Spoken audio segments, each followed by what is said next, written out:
Good morning, everybody. I am Dr. Nitin Joshi, Professor in Neurology, with teaching experience of 25 years, working as consultant neurosurgeon in Panvel. Today, we will discuss one question, and that is glomerulosclerosis. Definition: glomerulosclerosis is a general term to describe sclerosis, that is fibrosis or scarring or hardening of glomeruli, that is stuffed of capillaries.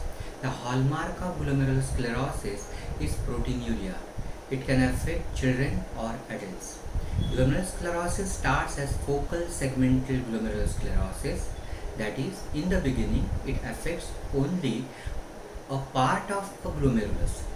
Then it gradually involves to progress to involve even the entire glomerulus. Also, in the beginning, only few glomeruli are involved. Gradually, it progresses to involve many glomeruli of both the kidneys. Causes of glomerulosclerosis is one, and that is the obstructive uretropathy from any cause. Second, reflux nephropathy, various congenital abnormalities of kidney, also various congenital abnormalities of genitourinary system, then HIV infection, various glomerulonephritis, diabetes mellitus, obesity, drug abuse. In urology, most common is obstructive uropathy. In case of obstructive uropathy, secondary to obstruction, proximal to the obstruction, there will be back pressure changes in form of dilatation of the conducting system. In the beginning of obstruction, it is only the tubulointerstitial compartment which is affected, that is, glomerulus is spared in the beginning. Since glomerulus is spared, its function, and that is glomerular filtration rate, which is the most important function of the kidney, is preserved. However, in the beginning itself, in the tubulointerstitial compartment, there will be the infiltration of the inflammatory infiltrate in tubulointerstitial compartment. These inflammatory cells are responsible for the release of various cytokines and growth factors like transforming growth factor beta, basic fibroblast growth factor. These cytokines and the growth factors act both, that is renal tubules as well as interstitial cells. In response to cytokines, the effect of tubular cell is there will be apoptotic cell death of the renal tubules. This results into tubular dysfunction. As there will be more and more progression of tubular dysfunction, as well as there will be more and more progression of back pressure changes, this will affect the glomerular function. This is because the glomerular filtration rate depends upon the effective filtration pressure, and when there is increase in the retarding force, and that is the capsular hydrostatic pressure, which acts against the driving force, and that is glomerular hydrostatic pressure, the effective filtration pressure will fall, and glomerular filtration rate is equal to effective filtration pressure into filtration coefficient of glomerular membrane, that is KF. Thus, due to fall in effective filtration pressure, there will be fall in glomerular filtration rate. Also, these cytokines and the growth factors will act even on the interstitial cells, and that is the fibroblast, as well as there will be certain other interstitial cells. Now these cells, that is the interstitial cells, responsible for increased synthesis of the extracellular matrix in response to cytokines and growth factor. Because of increased synthesis and deposition of the extracellular matrix, but due to increased upregulation of transforming growth factor, there will be decrease in MMPs. MMPs are matrix metalloproteinases. These are the enzymes which are responsible for degradation of extracellular matrix. So, there is increased deposition of extracellular matrix, but decreased degradation of extracellular matrix in the interstitial compartment. Thus, increased presence of the extracellular matrix in the interstitial space. At the same time, in response to basic fibroblast growth factor, there will be increased synthesis and deposition of collagen by fibroblast. Overall effect, increased presence of the extracellular matrix as well as collagen in the interstitial compartment, causing tubulointerstitial fibrosis. Now, in response to tubulointerstitial fibrosis, there will be obstruction to the intrarenal vascular bed. Secondary to obstruction to intrarenal vascular bed, there will be stimulation of renin-angiotensin system. Also, studies have shown that whatever is the etiology of glomerulosclerosis, ultimately there will be elevation of renin-angiotensin-aldosterone system. Because of increased angiotensin 2 secondary to stimulation of RAS, there will be two things, that is, these angiotensin 2 will act on the zona glomerulosa of adrenal cortex, causing increased synthesis and release of aldosterone. This aldosterone is responsible for increasing the fibrosis. This is because increased aldosterone will result into increased oxidative stress due to increased reactive oxygen species. One. Second point, it is responsible for increased expression of transforming growth factor beta. And third, and that is aldosterone has got direct action on the corticoid receptor present in the vascular smooth muscle of the blood vessel, causing fibrosis. Also, because of increased angiotensin 2, there will be upregulation and expression of certain cytokines and growth factors. In response to these growth factors and cytokines, the mesangial cells of the kidney will respond. Particularly, the glomerular mesangial cells will respond by hypertrophy and hyperplasia. Hypertrophy, that is increase in size and increase in the number. Hyperplasia is increase in the number. Normally, these glomerular mesangial cells are responsible for support and surround the glomerular capillary loop. Also, in presence of angiotensin 2, they contract and they cause the distortion of the capillary loop. But we know that glomerular filtration rate is equal to the filtration coefficient of the glomerular membrane, that is Kf, and effective filtration pressure. But this Kf is dependent on two factors, and that is the volume or surface area of capillary loop, and second, and that is the permeability of the glomerular membrane. Both factors are affected by hypertrophy and hyperplasia of the mesangial cells. That is, because of increased size and number, they will cause more and more encroachment and invasion and distortion of the capillary loop, causing decreased surface area and volume of capillary loop, causing fall in the filtration coefficient. Also, increased size and number of the mesangial cells results into increased synthesis and deposition of extracellular matrix in the glomerular membrane. There is increased expression of transforming growth factor by angiotensin 2 as well as by aldosterone, and this transforming growth factor beta results into decrease in the MMPs, that is the matrix metalloproteinases. These are the enzymes which are responsible for degradation of extracellular matrix. Overall effect, increased synthesis and deposition of extracellular matrix in the glomerular membrane, causing decrease in the permeability, and so both the factors which are responsible for Kf are decreased, causing fall in the glomerular filtration rate. Also, in response to the growth factors and cytokines, the mesangial cells also responsible for increased synthesis and deposition of collagen, causing renal fibrosis, and there will be more and more glomerulosclerosis. Thus, there will be reduction in the number of functioning glomeruli and nephrons over a period. The hallmark of glomerulosclerosis is proteinuria.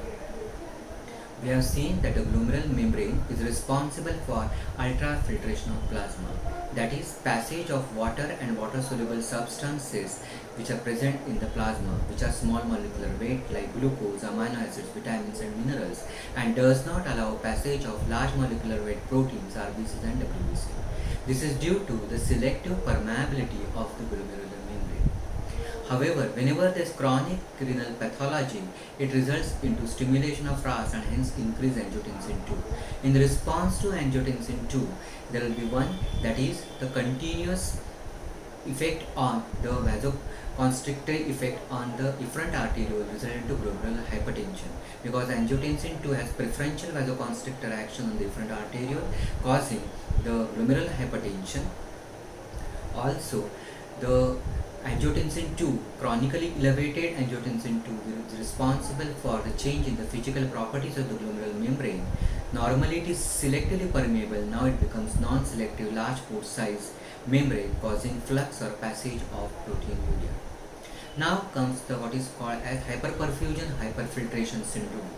That is because more and more glomerulosclerosis, that is more and more sclerosis of the glomeruli, and hence the decrease in the function of the nephrons.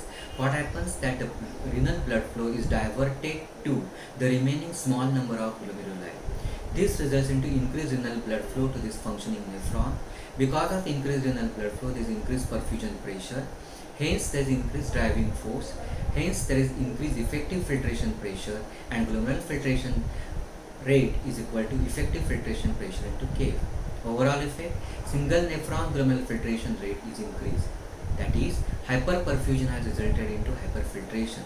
But over a period, this hyperperfusion, hyperfiltration results into damage to the glomeruli, and that is, there will be thickening of the glomerular membrane causing glomerular sclerosis, there will be proteinuria. Over a period, there will be fall in the glomerular filtration rate, and thus more and more glomerular sclerosis will result into more and more fall in the functioning nephrons. The glomerular sclerosis and proteinuria is more evident when the total nephron mass is about 80% is affected by the glomerular sclerosis. And so as the glomerular sclerosis progresses, it progresses to chronic kidney injury. Normally the kidney is responsible for the function, and that is homeostasis by the maintenance of fluid electrolyte acid base balance. Loss of this function results into retention of fluid overload, and hence there will be clinically edema, feet, puffiness of face, breathlessness, rate JVP, basal Rals, and hypertension.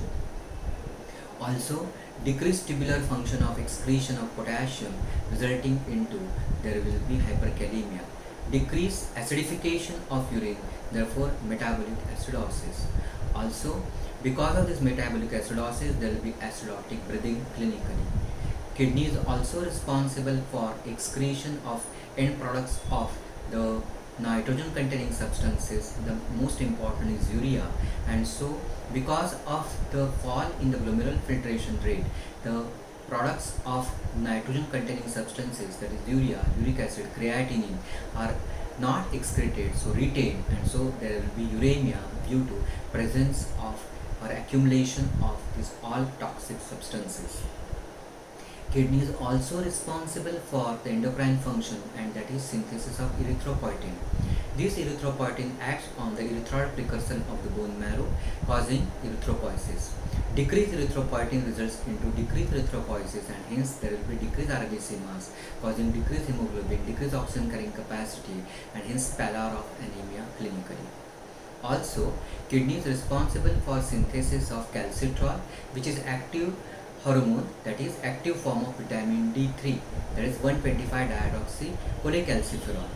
This is formed in the proximal convoluted tubule from 25-hydroxy vitamin D3 in presence of hormone parathyroid. Decreased kidney function results into decreased synthesis of calcitriol. This calcitriol is required for the absorption of calcium from intestine.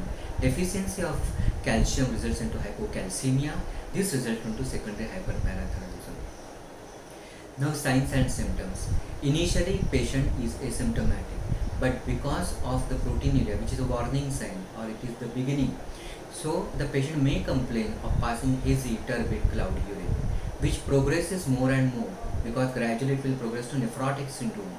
Because of loss of protein, there will be hypoproteinemia, so there will be edema, feet, puffiness of face, there will be weight gain, sudden rapid weight gain, uncontrolled hypertension, progressing to fall in the kidney function, fall in the glomerular filtration rate, retention of the urea, creatinine, and so there will be hypertensive encephalopathy, uremic encephalopathy, there will be anorexia, nausea, vomiting, and there will be even the CNS and cardiovascular manifestation. The investigation, what we have seen, the warning sign or the hallmark of glomerular sclerosis is proteinuria, and so just the urine test, routine test, will show presence of protein, which will progress to nephrotic range. Second, we have seen that the fall in the hemoglobin, and so CBC will show that there is anemia. Then, because of excessive protein loss, there will be hypoproteinemia, hypoalbuminemia, and compensated to that, there will be increased cholesterol synthesis, and hence there will be hypercholesterolemia. We have seen that there will be the decreased excretion of potassium, so hyperkalemia, decreased excretion of H plus ion, so metabolic acidosis, decreased absorption of calcium, so hypocalcemia. On sonography, we'll see the evidence of reflux nephropathy, obstructive uropathy, nephropathy of sickle cell anemia or HIV or diabetic nephropathy, and then we can do the biopsy if required. Now, the treatment of glomerulosclerosis, as such, there is no cure to glomerulosclerosis. What we can do is just one, give the symptomatic treatment to control the symptoms, and second, to slow down the progress by treating the underlying etiological factors which are treatable. So the underlying treatable factors, that is proper control of diabetes. Second, that is the obstructive uropathy can be treated. Sickle cell, congenital abnormality of kidney which can be corrected. Also the obesity which can be controlled. But it is gradually progressive, and so we have to give symptomatic treatment which may also prevent or slow down the progress of the disease. And the symptomatic treatment for anemia may be erythropoietin. Second, hypoproteinemia. Third, that is hyperkalemia. Fourth, hypocalcemia. Fifth, metabolic acidosis. Then patient is having edema feet, puffiness of face, and hypertension. So for the hypertension, salt restricted diet. Then diuretic will control hypertension as well as it will control the edema feet, puffiness of face, breathlessness, which is because of a sort of congestive cardiac failure. And hypertension will be controlled by not only salt restricted diet, diuretic, but the angiotensin converting enzyme inhibitors like ramipril, or angiotensin receptor blockers like telmisartan or losartan potassium, because the hypertension is mainly because of the systemic effects of angiotensin 2 elevation. Also, the proteinuria is because of the local action of elevated angiotensin 2. So ARBs and the ACE inhibitors not only will control the systemic hypertension, they will also correct the intrarenal intraglomerular hypertension, and so help in the amelioration of proteinuria. So proteinuria can be controlled by the use of ACE inhibitors, ARBs, and third, that is certain immunosuppressants like steroid or prednisolone. For hypercholesterolemia, we can give statins, and they are prone for the coagulation, intravascular coagulation, so anticoagulant. But gradually it progresses to the renal failure, end-stage renal disease, and so for the end-stage renal disease, patient may require renal replacement therapy in form of dialysis or transplant. Thank you very much.